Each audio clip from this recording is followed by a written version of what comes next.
Thanks for tuning in to Ascension 17 with Cynthia Clark, love and ascension coach, author, and healer.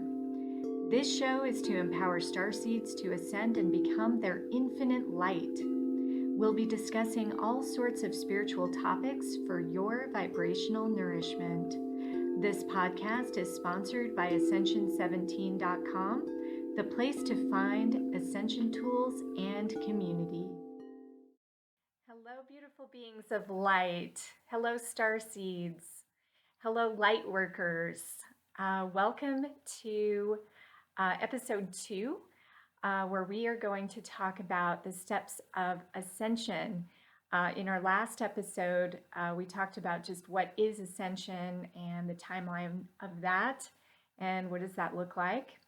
And today we are going to talk about some of the actual steps.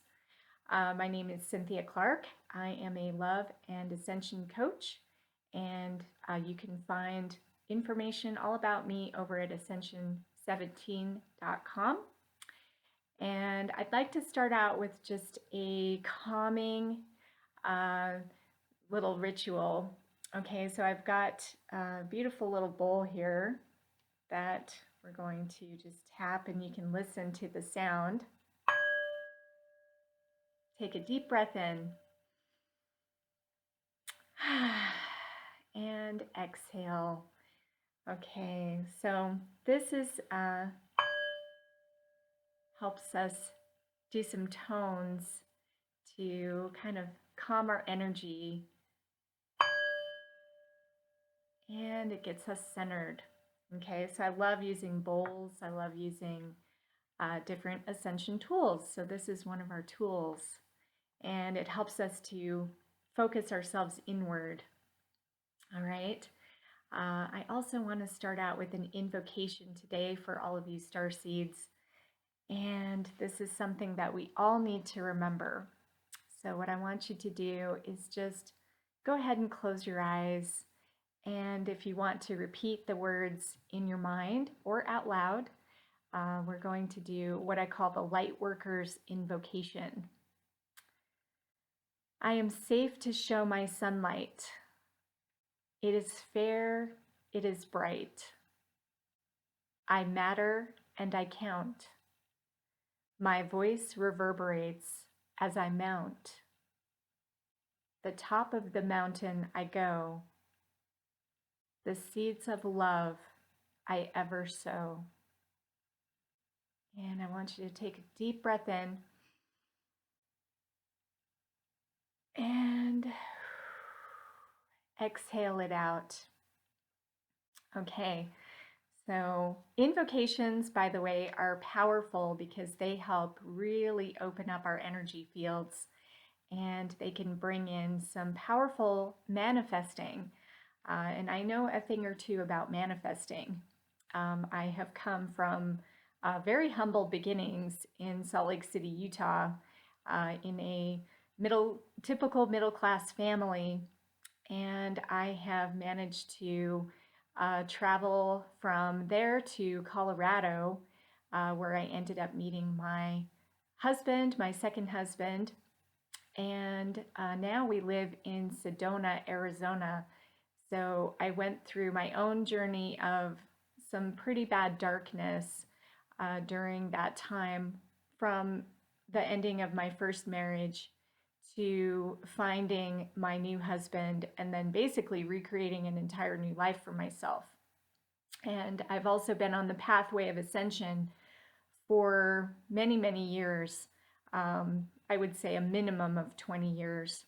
I've been maybe not fully consciously on the path, but definitely it's been a journey.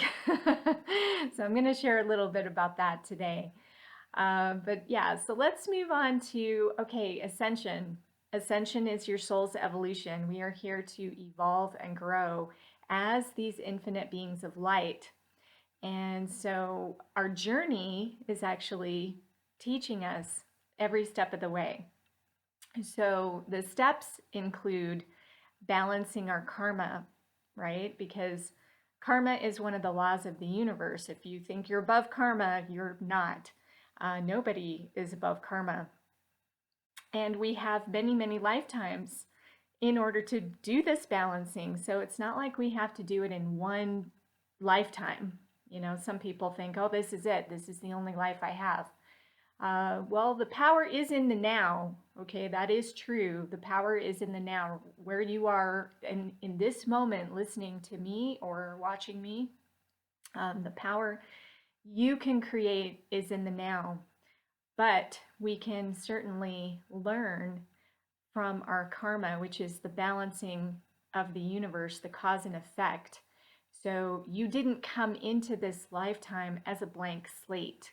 You came in as a soul, and your soul is eternal, and you came in to this experience to evolve and grow and learn. And one of the things that we do on the earth plane is that we come into the karmic wheel. Okay, so if we're in the karmic wheel, we have to take 100% responsibility for our lives. And we have to know that we are here to learn and grow from our experiences. And I do believe relationships are one of the best ways to do that, which is why I've been in relationships most of my life. And you can learn more about relationship stuff on my other website, loveinyourhands.com. So if you're looking to balance your karma, well, maybe you don't even know what your karma is. I've explored some past lives, and you can do that through hypnosis and meditation. You can access it also through cards. Maybe I'll bring out my Phoenix cards one of these days. They are a really interesting past life deck. And a lot of times we have, especially on the subconscious level, we know that there's things that we're balancing, okay, whether we're aware of it or not. So just as an example from one of my past lives, I had this deja vu experience when I first started reading hands, and I was in my early 30s at the time. And I picked up a book on palmistry, and I felt like I had already studied it before. I felt like this is so familiar to me. I felt like I knew all the information already. It was definitely one of those like aha moments of waking up, right? And sometimes that's how it happens. We have this epiphany, or we have a deja vu experience, or we go through a formal process of finding the answer through a light worker or somebody who is trained in a specific healing modality to guide us into the truth. Or maybe we've had a dream. You know, a lot of information also comes from our dreams. So, so back to this karma story. So I knew that I needed to study palmistry again after I had that deja vu experience. And I also knew on some level that it was very, very important for me to be in total integrity with that modality. And what I mean by that is that it's very important not to violate somebody else's free will, because that creates karma. Okay, so when I did readings for people, and still do to this day when I do readings for people, I'm very careful about not taking away that person's free will. In other words, I will guide them into answers about themselves, because ultimately palmistry is one of those tools. It's an amazing tool of ascension, and it's one that I use probably more than any other to guide a person because it's so dynamic. But the key for me as a reader is to make sure that I don't force something on somebody that they can't choose for themselves what it is that they want to do with their life, because ultimately you are responsible for your life. But if I'm pushing, say, and this is really tricky. So you can tell somebody their future, right? Past, present, and future is in the palms, on both hands, actually, all the time. but the future is not set. So again, we look at the past and the future, but it's more of a liquid, right? It's not set. So the power really is in the now, where we can take the choices that we're making day by day, and those are going to create our future, right? Or and when we look at this in terms of ascension, it's like, okay, well, yes, but if I have karma to balance, things are going to happen to me, and that is true. The key with balancing your karma is to recognize that you have things that will come up as opportunities. So I could have taken that deja vu experience as an example, and I could have just said, oh, whatever, I'm not going to follow this. Or, yeah, maybe I've done this before, but I'm not going to pursue it.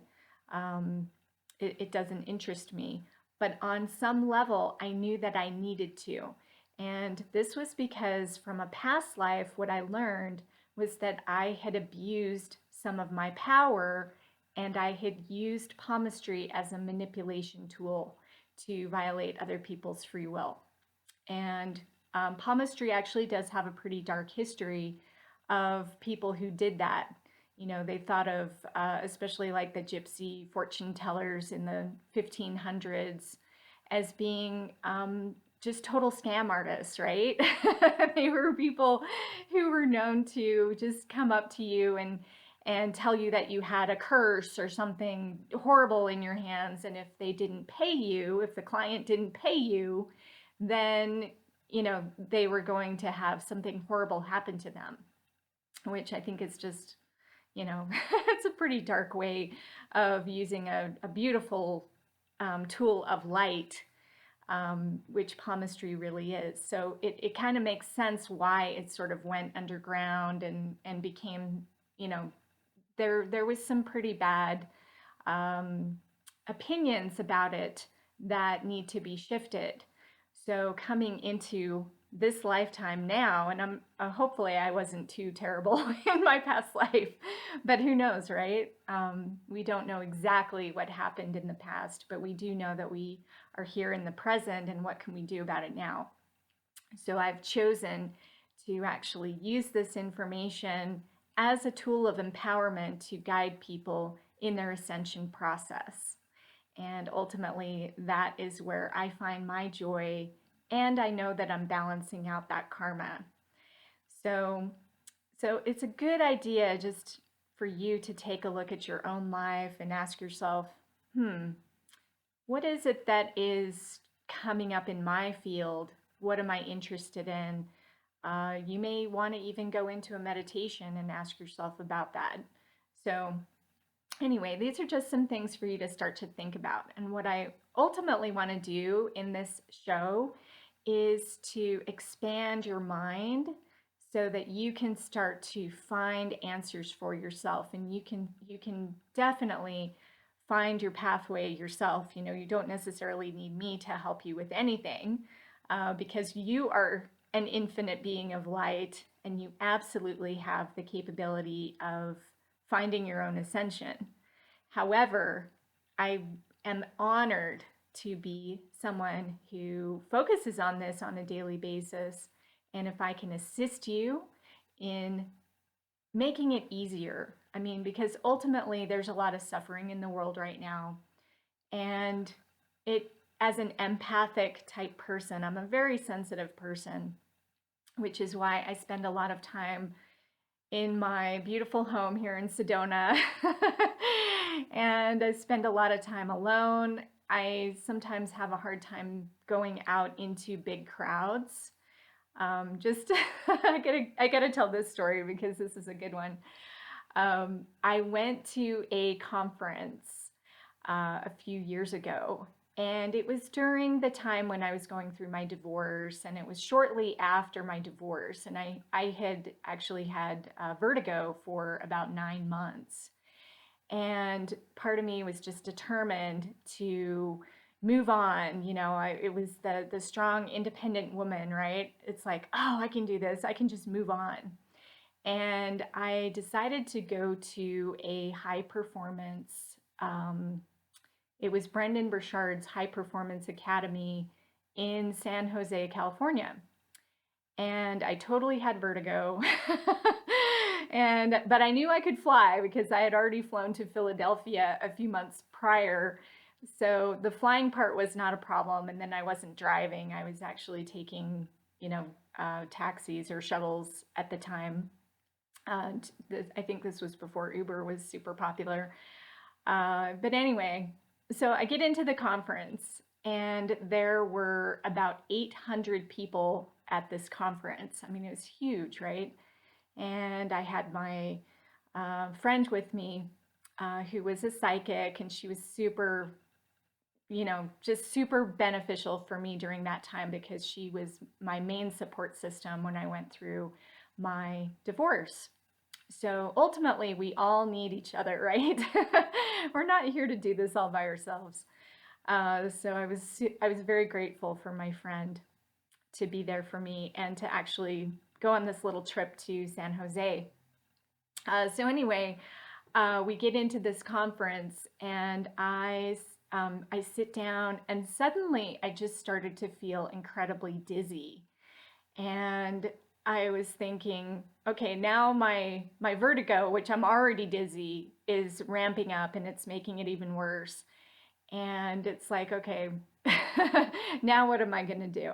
So I ended up exiting, and I had to go back. I had to actually go back to my hotel room, and I had to lay down for a little while. And this was, I think, a 4-day conference.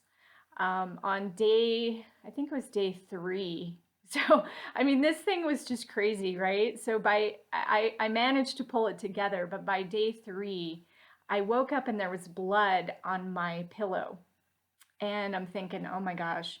And my ears had not popped the whole time that I was there from the airplane, right? Because you're changing elevation. And so then I saw blood on the pillow. I'm thinking, oh my gosh, what is wrong with me? And it was just crazy, right? So I ended up having to go to an Instacare and getting my ear checked out. And the guy, of course, is like, well, yeah, you need to get this taken care of or your eardrum is going to burst. And here's some medicine for it. So, so anyway, the point of this whole story is that we do have things that we're balancing all the time. Okay, and this is part of our ascension pathway, and sometimes we need to be pushed down in order to get back up. Okay, so this is all part of balancing our karma. So, I look back on this trip and I think, it was a very difficult trip.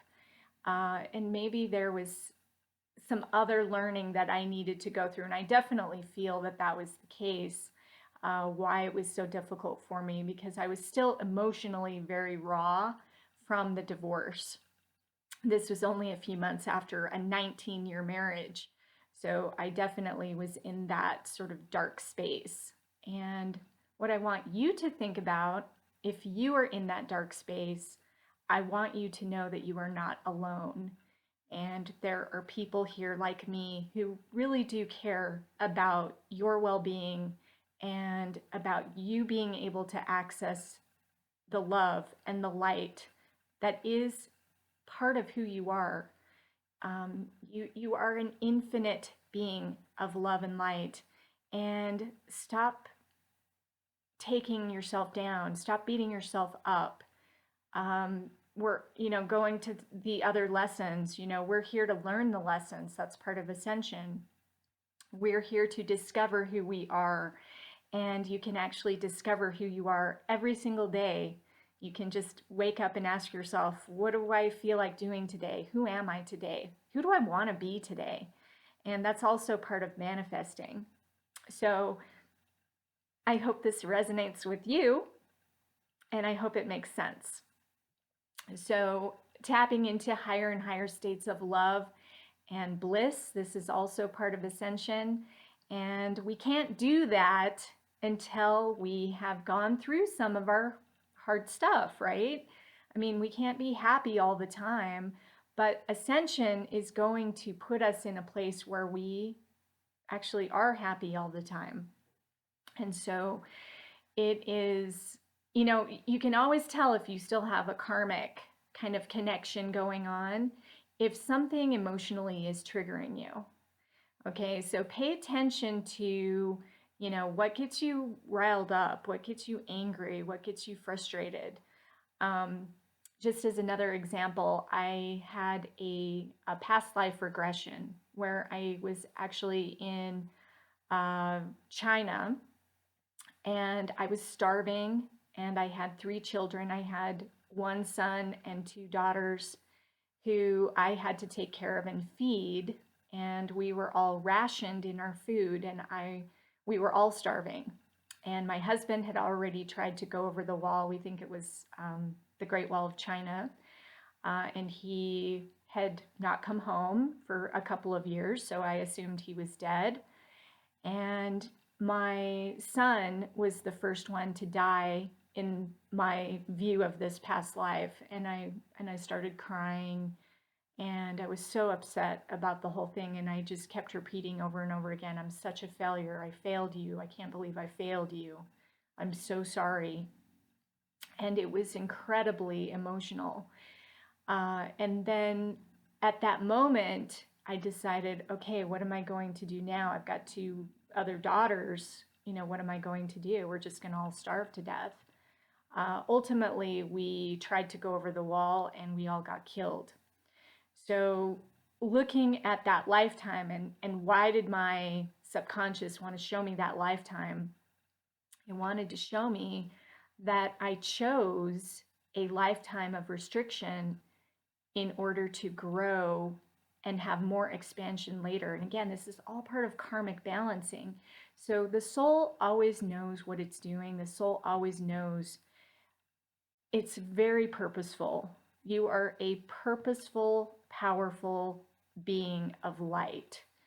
So on a soul level, there really is no victimhood, okay? So I want you to start owning that energy, that you are not a victim and you have never been a victim. Bad things may happen to you, but you are not a victim, okay? So now I look back from the perspective, I'm in this lifetime now, and yes, that lifetime was very difficult and obviously very restrictive, and there wasn't a lot that happened that was maybe good, but ultimately I did learn about love. I learned about taking care of others. I learned to appreciate every day. I learned to appreciate food because it was so scarce, which is maybe why I ended up owning a restaurant in this lifetime. And I love to feed people, and I have it's one of my ways to nurture people, is I like to feed them. So I also like to feed you spiritually, and that actually gives me a huge amount of joy and satisfaction. So that is I want to just give you a perspective on some of these things. So I want you to think about, maybe especially in areas where you feel like you're a victim or you're feeling emotionally triggered, to just ask yourself, hey, what's going on with that? Maybe I need to balance something, and can I clear it and balance it? So, and that's something that I actually cover in my membership. So if you're interested in joining, just go to ascension17.com, and I've got a beautiful membership where you can get support in all of these things. So just remember that you are an infinite being of light. You are loved, you are cherished, and remember to live life with love. Have a beautiful day, everyone. Thanks for listening to Ascension 17. Please rate, review, and subscribe to show your support. Have a question for Cynthia? Just post a comment. This podcast is sponsored by Ascension17.com, the place that empowers starseeds to ascend and become their infinite light. Want to discover the most important step in Ascension and how to take it? Sign up for free at Ascension17.com.